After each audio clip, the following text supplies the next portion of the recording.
मागितलं, पशूंसाठी मागितलं, माणसांसाठी मागितलं, अज्ञानासाठी मागितलं.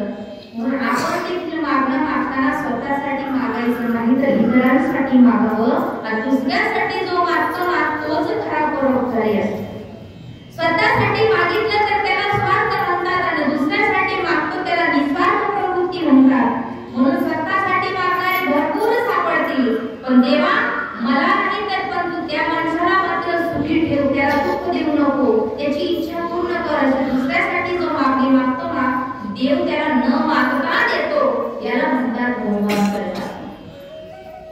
म्हणून ही असणारी कार्तिकी एकादशी प्रत्येकाला आज उपवास आहे.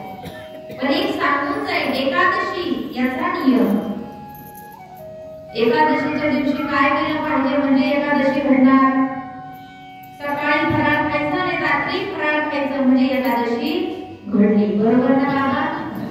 नाही. मोठ्यालाही देवाच्या पांडुरंगाचं नाव घ्यायचं, माझ्या संत बाबांना आठवायचं, म्हणायचं एकादशी घडली. दिवसभरामध्ये सुद्धा आपण आपल्या परमेश्वराला आठवायचं, समजायचं एकादशी घडली.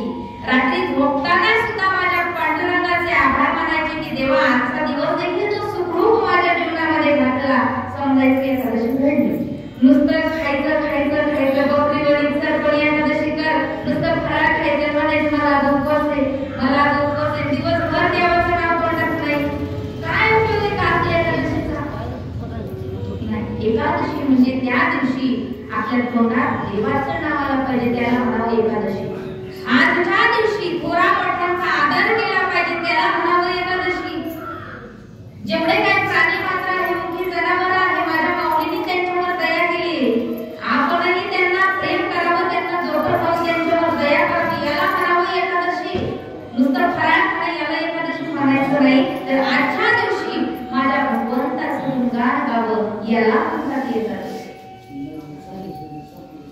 म्हणून आनंदी चित्र हे खूप मोठी पुण्यभूमी आहे. माझ्या संत महात्म्यांनी वर्णन करून सांगितले होते, आळंदी हे गाव पुण्यभूमी गाव,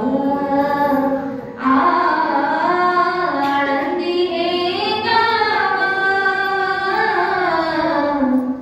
पुण्यभूमी गाव. दैवताचे नाव सिद्धेश्वरा, दैवताचे नाव सिद्धेश्वरा, 84 सिद्धांचा सिद्ध भेटी मेळा, 84 सिद्धांचा सिद्ध भेटी मेळा. आळंदी हे गाव पुण्यभूमी ठाव, दैवताचे नाव सिद्धेश्वर, तिला आळंदी.